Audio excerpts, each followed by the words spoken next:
Hi and welcome to my video on finger rolls. I will explain how the anatomy of our hands and fingers will affect the way we use them on the piano. I will tell you about individual traits of each finger, their strengths and weaknesses, and their musical qualities, and how we can use that to our advantage when playing the piano. By the way, I'll try to make this video as brief as I can and summarize all the important points quickly. Just looking at our hand, you could tell that one of the fingers is particularly different from others, is the thumb. And the main difference is it grows from a different place. It grows sideways. And when we play with it, we're going to put it like this, rather than like straight all the other fingers do. So that sets us apart. So let's start with that finger, right? If you put your hand like this, it's actually useful to do that with all the fingers. Just that exercise. Try to move each finger while the other fingers are just resting, keeping the dome shape as we would playing the piano. So thumbs, you can do each hand individually or together. Second finger, third finger, fourth finger, and pinky. And you probably made some impressions yourself about how each finger moves, and we'll talk about that in detail right here. So starting with thumb. What is so special about it? It's on the side, it's isolated, it's very strong and powerful finger. It's on the edge, and it does not require too much hand support in order to play. So you can even play with thumb pretty strongly, even if your hand is very weak and not holding the dome shape, right? It just doesn't need too much from the hand, right? It's just kind of be hanging here, and you can still play with thumb. So that's important to know. So what it is good for is for deep, saturated, heavy sound if you want. And especially for the bass, here it can create a very, very good, if you have an isolated bass note, and if you compare, if you play with a pinky, for example, and with thumb, it's a very, very different type of note you would get, sound quality you would get. So consider that, that's one thing. What else is very useful for is strong attacks in general, because if you want a stronger, something like this, much stronger than if you would use 4 or 2 and so on, right? Especially if you're holding one note and then you need a strong attack with the other, you're probably not going to use 2, even if it's a shorter distance. If you need a strong note, thumb much stronger for that. And of course, it's the most useful for octaves and large intervals and chords, because the distance between thumb and 2 is actually larger for me than I can reach C to D, which is a 9th, and this I can barely reach an 8th. And it's proportional for, I'm assuming that it's okay, I have a maybe stretch here more than some people do, but in general, this is just extreme how much difference there is between these 2 fingers is bigger distance I can reach than between these 4 fingers. So very useful for octaves, any kind of chords, big chords, you can't really avoid using thumb. For triads, if you have the 3 fingers available for the triad, it's 1, 3, 5, the most stable, the best. Okay, and large leaps as well. If you need to go from here to here, let's say, right? With one hand, you're probably not going to use 2, you're not going to use 3. If you have a thumb available, you're going to use a thumb. Unless there is a special condition where you need a different finger. Same thing here. So if you have some kind of this type of leap, or you're going to use a thumb. Another good thing about thumb, a very important role that it plays, is we use it for position changes in scales, in arpeggio. I'm showing the left hand because you can see what my thumb is doing rather than the right hand because it's hard. So any kind of position change where we need to, we use the thumb. And also to create resting points in passages. I talk about that in my fingering video. So what are the disadvantages of thumb? What are its weaknesses? The main weakness is it's heavy and it's quite clumsy. It requires adjustment in order to make it blend in with the other fingers. That's the same thing as we do with the scale and arpeggio. We have to kind of position it a little differently if we want it to blend in. Otherwise, we will have the strong, clumsy attack that stands out from the rest, and it's most of the times not what we want. Moving to our second finger, our index finger. What is the finger you usually point with? Most likely it's index finger. Why? Because it's the finger that comes to action the quickest. Also, if you have some kind of a tremor, like this kind of thing, which finger are you going to use to tremor with? 2, because it's quick, fast, light, and like right away. It wants to move, right? And because of its kind of a restlessness or ease in which you can engage it, that helps this finger to be the most versatile of all. It can quickly change character. Let's say if you need to play staccato, it's wonderful. Really, really quick, because it's very light. It's almost the edge finger, because if you consider that distance here, it's quite independent, both from thumb and from 3 as well. So again, this exercise where you move the finger, you notice how high and low you can go easily with this finger, even compared to 3, and let alone 4. So it can be light. It can also be very, very beautiful, nuanced, and expressive for slow cantabile passages. So think about that finger as being a good asset for some kind of a slow passage. I'm not going to give an example from any music. I'm going to improvise, because otherwise it's going to take me too long. I'm going to get into detail. So something like...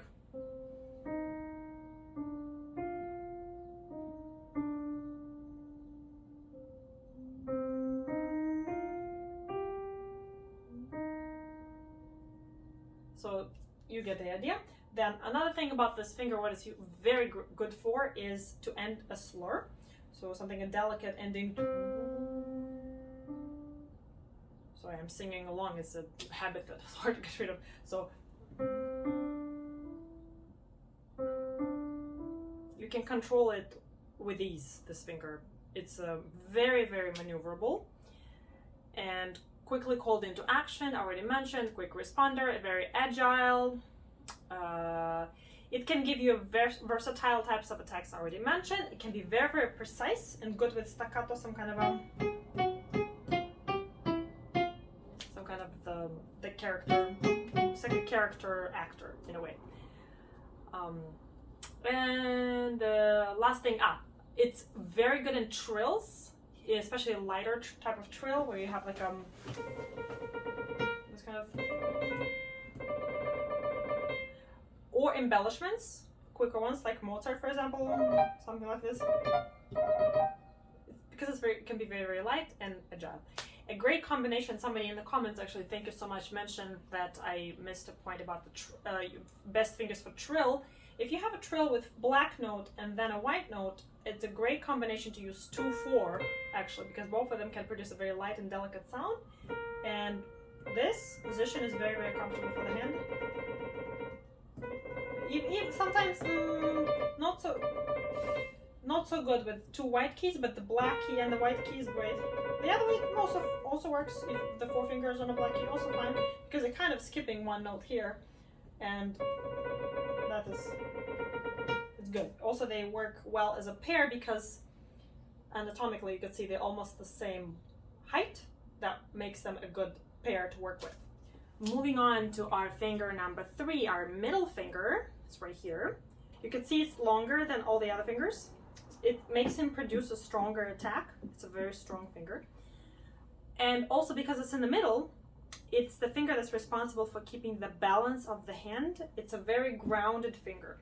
It's also responsible for keeping the shape of the hand and the dome shape of the knuckles, the 3 finger. When he is in that good shape and position of the knuckle, then all the other fingers are naturally kind of following and having that same position. If you do it with the second finger, it's not at all the case because they're going to slant. 4, also not the case. It's going to just stand out and the rest are going to be just like sinking, right? So 3 is the best to hold your hand position. And this is why I start, and not just me, it's a common thing to start in the Russian school where you start teaching children with only 1 finger, and it's the finger number 3. This is how they learn to keep themselves grounded to the bottom of the key and to keep that shape of the hand with ease, without tension. That's the 3 finger is the finger we start with. In terms of what kind of sound quality is best at producing, of course, strong attacks, strong finger, the middle finger.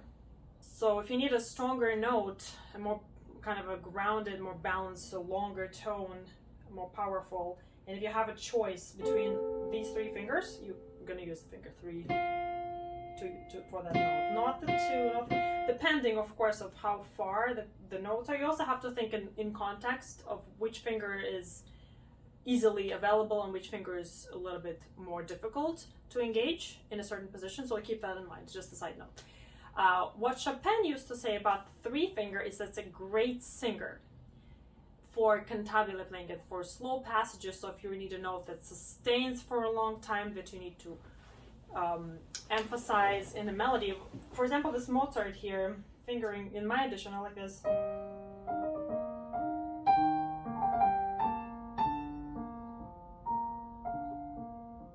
So I said 3, 3.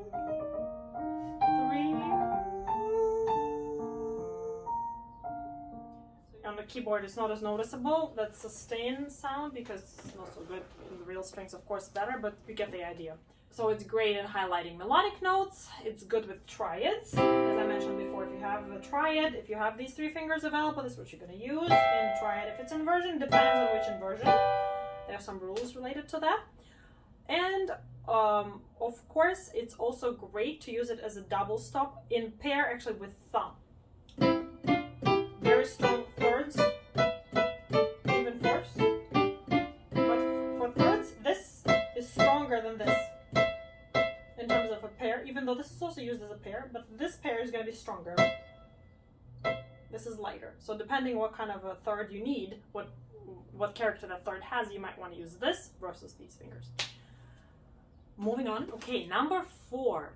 Number 4 is our weakest finger and the least independent. And again, going back to that initial exercise where you had to lift your finger up and down, you will notice that the 4 finger is least susceptible to any kind of lifting or movement. And if he wants to move, you can feel like a whole hand wants to help, or if you have some available finger like this, pinky helps him move, kind of they go together, right? So keep that in mind. But even though he's so weak, yes, he's not good at percussive sound, he's not so good at strong sound, of course not, but he's great at soft and gentle sounds and weaker notes in cantabile passages. So it's great, for example, for upbeats, for some light embellishments, again, just like number 2, and I already mentioned the trill between the 2 of those fingers, right? So lighter passing tones, and the combination. So it has this, it can bring this fragile, very expressive sound quality to an important melodic note. A few examples of the 4 finger use. One on an upbeat, this Mozart sonata that you already know for me is this. So this 4 is very light, it's very flowy, and right? It's going to the, it's not the important, it's not the with 5 would be a little more grounded. So we don't want that, we want the 4. A second example is where it's in the melody, and I want that note to have that fragile, a little bit uncertain quality where it is important, but it doesn't want to stand out too much. It's a little shy and a little more singing than the stronger 3 or 2 finger would produce. So for example,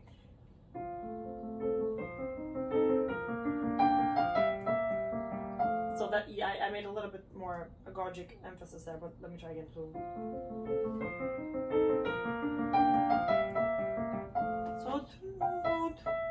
see how it is. If it was a 3, it would be a little bit less gentle and a little bit more straightforward. I wanted to add one more example with the 4 fingers from this nocturne, which I love, by Chopin in C minor, opus 48. And this is where the melodic note here wants to be emphasized, but it doesn't fall on a strong beat. So I want to give it this misty, fragile quality by using the 4 finger. And this is the finger that's given in the Ekier's edition also.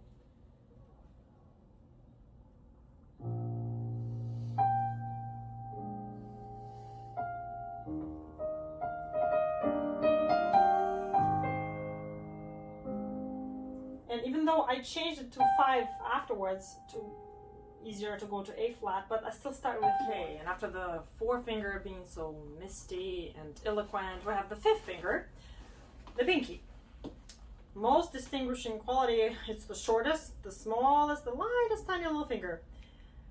But it's very, very important finger for pianists. And yes, it's small and light, but it has the most hard work, to be honest, compared to other fingers and compared to its size. It gets used and abused by us a lot. Oftentimes we have it's bleeding, cracking, and having all kinds of injuries, myself including. So we have to be very careful with how we use our pinky. So what is so interesting about this finger, particularly for pianists, that it's my own observation, I didn't read it anywhere, it's just from experience, that it develops very differently in the right and in the left hand. Compared to the rest of the fingers, you could say that uniformly they develop and they have similar roles and similar qualities in both hands, right? But when it comes to the pinky, because it's the edge finger, just by the fact that the keyboard has lighter keys on this side and heavier keys on this side, that already creates kind of a little bit of imbalance, especially for the pinky. Why? Because it has the edge notes, extreme edge, where they have a very, very high note and a very, very low note. Usually we give it to the pinky.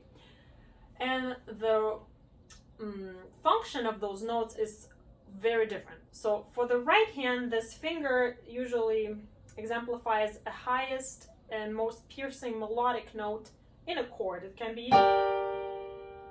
or in the double stops, like a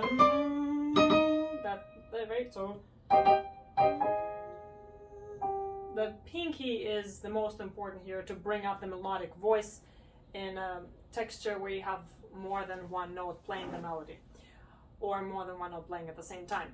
Whereas in the left hand, that pinky is used for mainly the bass note, that has also a very, very important function of this groundness, of this big sound that's supposed to project and last for a long time, on which we build everything else harmonically, right? So this finger has a different role from this finger, and that makes a little bit of a, not a disbalance, but it's just different. So I think of my pinky on the right hand very differently. I sense it different than I do of my pinky on the left hand.